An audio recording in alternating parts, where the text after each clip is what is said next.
Hello and welcome to Tommy Talks TV. I have one singular goal with this show, and that is to help you make smarter decisions so that you can have better relationships. I'd like to start as usual by saying a very big thank you. Thank you for all your likes and your shares and your comments on Facebook, on Instagram, on YouTube. I really, really appreciate you because you're helping us spread the message further faster. So thank you very much indeed. Now today is our 26th wedding anniversary. Guess who I've got in the studio with me? Anniversary. Absolutely. I'm so excited to be in Tommy Talk Studio. And thank you all for all of your likes and your shares over this many years. It's our joy and a privilege to be able to come across to you. And I know Tommy does this from the depth of her heart. She's so sacrificing about doing this and she's committed to you. And so we're glad to be here on our 26th wedding anniversary. So over to you. Right, so today we're talking about things that we have learned in the 26 years of our marriage, things that have helped us in 26 years of marriage. So we're just going to be sharing a few tips which we feel will help you in your desire as well and your quest to build the kind of marriage that God has desired for you to have. So I'm going to start off with my first one and then switch to him for his first one and so on and so forth. So my first one is Jesus at the center of it all. And I absolutely had to start from here because I'm so convinced that we would not have the kind of marriage that we have if we did not have the kind of relationship that we have with God. I mean, that's absolutely the fact. When I was looking for someone to get married to, I was trusting God for someone who had a desire for God, who had a love for God, who would put God first and put God above every other thing in life. And that's what I found in my husband. And, that has been, a key focus of our lives. Throughout the 26 years we've been married and the 7 years before that we were courting, is that we've kept Jesus at the center. And what that does is that, throughout all the challenges and everything that you face, that you can constantly turn to God, and turn over all your situations and challenges to God. And also, that, your spouse is listening to God, and that gives so much peace of mind. I don't know. Absolutely. I will agree 1,010 times more.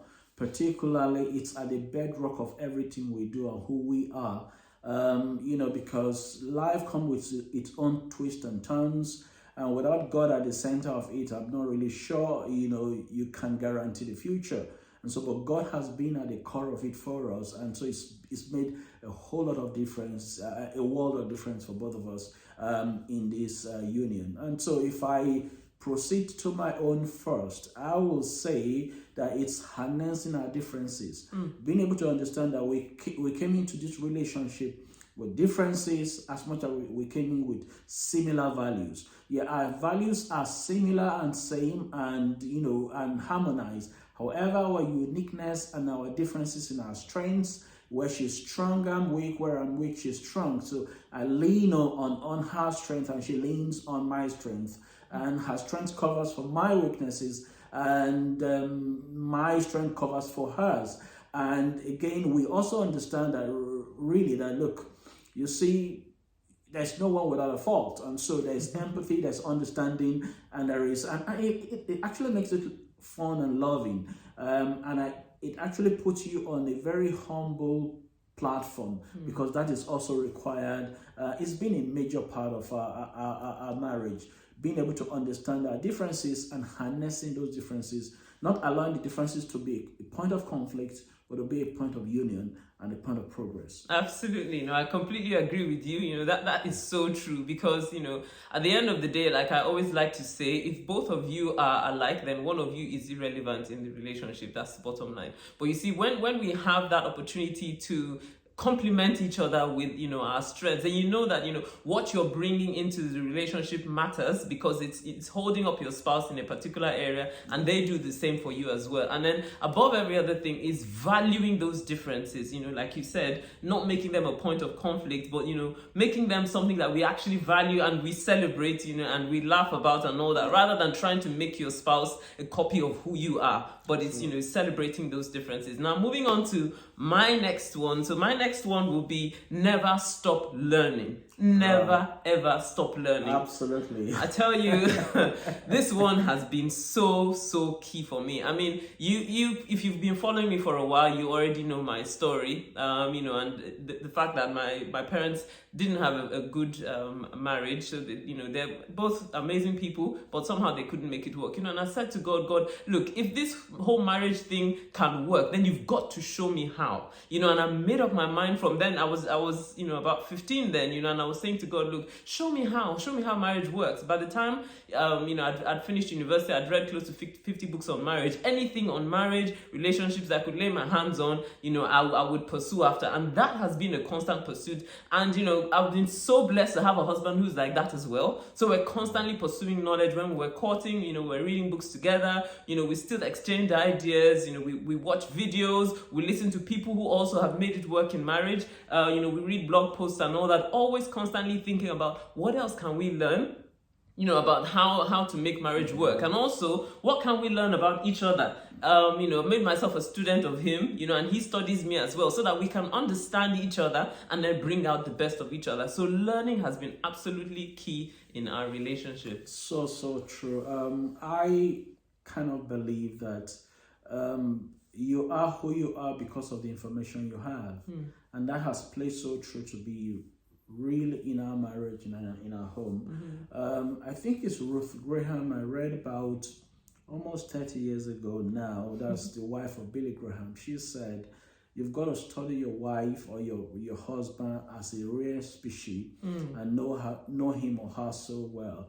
I took those words to heart when I read about that in one of her memoirs many years ago, and I think it's been at the core of what we do and who we are as a couple, and I wouldn't trade that for anything else in the world. Absolutely. And so that's so true. If I go for my second, I'll say it is prioritizing friendship, putting our friendship at the core and putting it as a priority in what we do. It's a priority for me to see my spouse as my best friend and to act that way and to pursue it that way, making sure, the first person I want to share any good news or any bad news or whatever situation I'm going through with is her, and vice versa. So I think it has to be intentional. We've been deliberate about that, and so we prioritize our friendship, and of course, which is why we take our time to be with one another and to create memories in the process, because you see, you can't postpone your joy and your friendship. You see, at whatever level it is, we've been able to make our time at minimum cost to invest into our friendship and into our relationship. So we've chosen to make friendship a priority. Yes.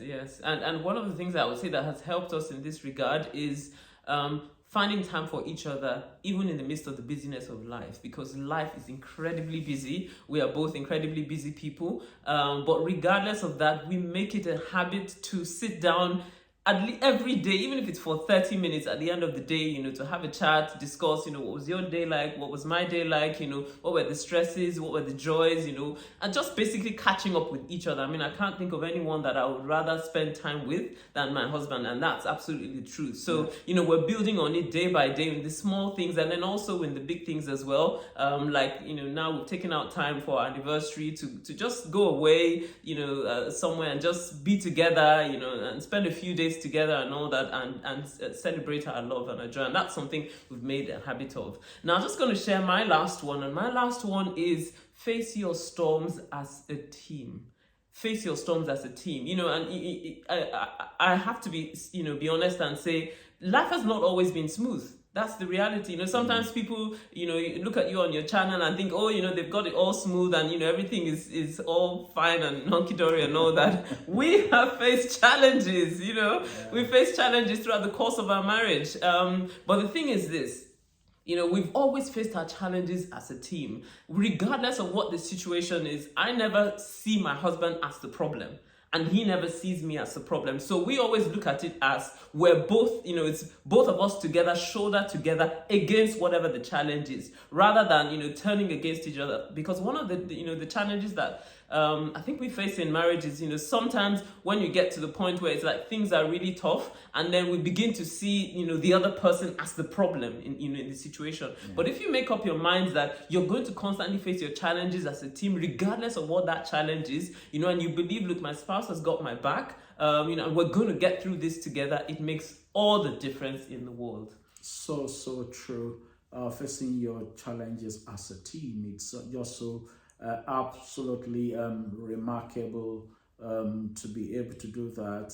Things have not always been easy, like she said, being through a house gutted with fire, first year of marriage, everything went to the flame, we came through all that, all kinds of accidents came through all of that, sometimes joblessness came through all of those, seasons do change, which lead me to my own last point for our conversation today.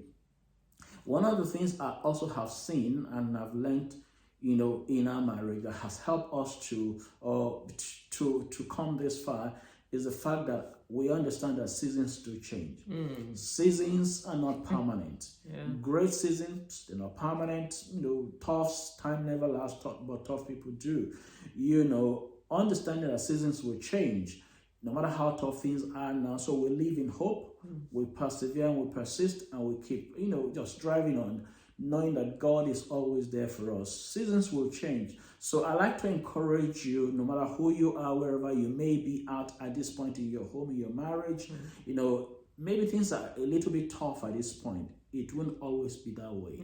I can guarantee you that in 26 years, I can say seasons do not remain the same. Though your beginning is small, your latter end will greatly increase. So stay encouraged, and let's just keep being intentional about building and growing in our relationship. So thank you very much. Over to you. Right. Well, that's been our 6 things that we have learned in 26 years of marriage. I hope this has helped you. If this has helped you, then please leave me a message on Facebook, on Instagram, or YouTube, or wherever it is you're watching. And if you've got a question you'd like me to answer, then head on over to tometalks.com/ask, and I'll answer your question next time. See you next time. Bye-bye.